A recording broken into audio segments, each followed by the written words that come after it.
Tom Cruise has been accomplishing missions for nearly 3 decades, but how's his newest, and possibly most ambitious, stacked up to the rest? Find out right now on Heartbreak Feels Good. Let's all go to the lobby. Let's all go to the lobby. Let's all go to the lobby to get ourselves a treat.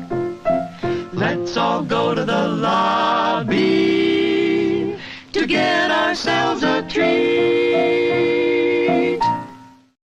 Hello everyone, and welcome to another Where Heartbreak Feels Good review. The first time I myself am doing one of these. My co-host Edgar has been taking the reign of these short form reviews recently, since we've been doing them, honestly, with his Avatar White Water review and his Glass Onion review.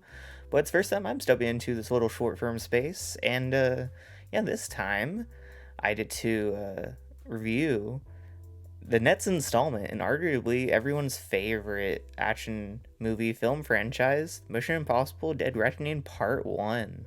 Once again, now series veteran Christopher McQuarrie is back in the director's chair for this first of a two-part event starring everyone's favorite action hero. Of course, we're talking about Tom Cruise. I mean, unless you're Nicole Kidman, am I right? Ethan Hunt and his IMF team embarked on their most dangerous mission yet, to track down a terrifying new weapon that threatens humanity before it falls into the wrong hands. With control of the future and the fate of the world at stake, and dark forces from Ethan's past closing in, a deadly race around the globe begins. Confronted by a mysterious, all-powerful enemy, Ethan is forced to consider that nothing can matter more than his mission, not even the lives of those he cares about most. Let me just start by saying, we are so back. It is so nice to be back into the Mission Impossible franchise. This movie is good, y'all. McQuarrie and Cruise have once again created such a thrilling, captivating, amazing action movie that brings all the big set pieces and tangible, stunning visuals that you expect from this franchise, while also upping the emotional states for this first part by embedding an old villain for Ethan that comes back through a timely means that is really effectively relevant to today. Isai Morales as Gabriel, someone important from Ethan's past to the IMF, is effectively menacing in his role as a terrorist who is trying to get his hands on an artificial intelligence referred to as the Entity. And this is actually one of the strongest points of the film for me, as it grounds a sometimes goofy and over-the-top action pulpy movie franchise with a global threat that has a striking amount of relevancy and importance. Thankfully, this film understands the dangers of AI and doesn't veer away from that at all. And the way it uses AI as a basis for the big airport set piece in the first half, I'm sure you know from the trailers, it's personally, which is honestly one of my favorite set pieces in the film. It achieves the perfect amount of on the edge of your seat tension and brings a series best cat and mouse scene that is honestly so entertaining, and the way it plays with facial recognition and facial capture, and the way it uses AI to tell that story in a fun action way is really interesting, while also balancing the threat of AI and the dangers and what it can do to society and art and humanity. It balances that all in a really good way. Another reason why that scene works as well as it does is it also acts as an introduction to Hayley Atwell to the Mission Impossible universe. The whole game's back as Simon Pegg, Ving Rhames, and Rebecca Ferguson all turn in some of their best work in these movies yet. But the real star of this film for me is Hayley Atwell. She can really do it all in this. From sharing some truly emotional scenes and fantastic chemistry with Tom Cruise, to providing lots of levity and banter during a car chase involving a yellow Fiat 500, which is, once you see it, you'll agree, it's another bright highlight of this movie for me. Atwell barges into the series with so much vibrancy and charisma that you'd swear she'd been part of this family for years. But the fact that she hasn't and is struggling to come to terms with where she fits in this world of espionage is the beating heart and the driving force of this story for me. Speaking of driving, a segue. Let's address the big motorcycle stunt that the whole film has been marketing around. The one, you obviously know the one, it's the big featurette that was on it, it's the poster, it's in all the trailers. It's Tom Cruise riding a motorcycle off a cliff.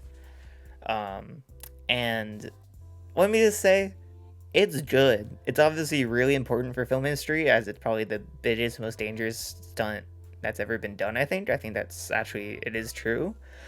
But I'd say it's the least exciting stunt or set piece cinematically. And once you see, you'll probably agree with me, it's good, but what it sets up and what it leads into, oh man, that is cinema, baby. I won't say much, but the big final train set piece is one for the ages, and the peak of what makes this franchise so special. Tangible action, authentic comedy that feels really natural, and it's like what we expect from this franchise. All the action and bonkers shit and emotion that we know from this franchise, all acting together to make the best set piece this franchise has ever seen. Ending with a Titanic-esque finale that will leave you on the edge of your seat and will blow your mind like it did mine. And most of it is done practically. What a concept, am I right?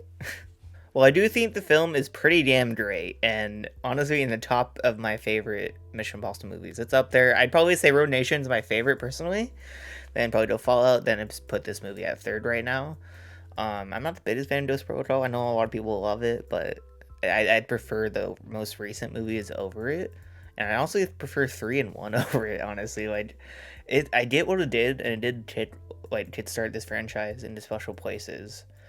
But oh, man, Road Nation's so fucking good, and Fallout is honestly probably the best one. And this movie's up there with those two, I'd probably say.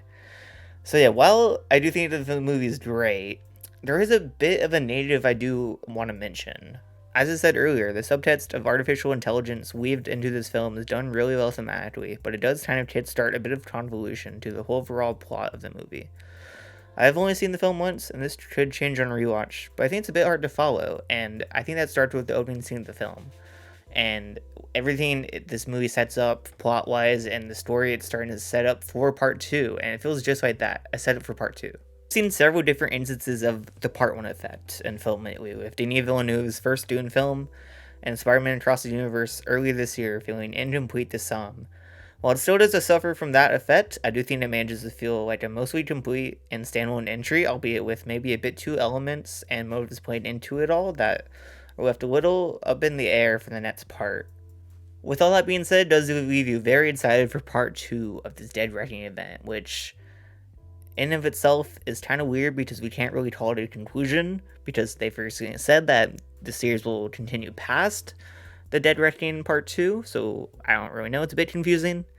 But man, am I excited to see how the future of the series tries to top itself, and all the sheer insanity and beauty and blockbuster goodness that this film provides. And I really hope Cruise and McQuarrie continue to make these films forever, because it's really is a bright spot in cinema that we have these days, and I am very excited every time we get a new one.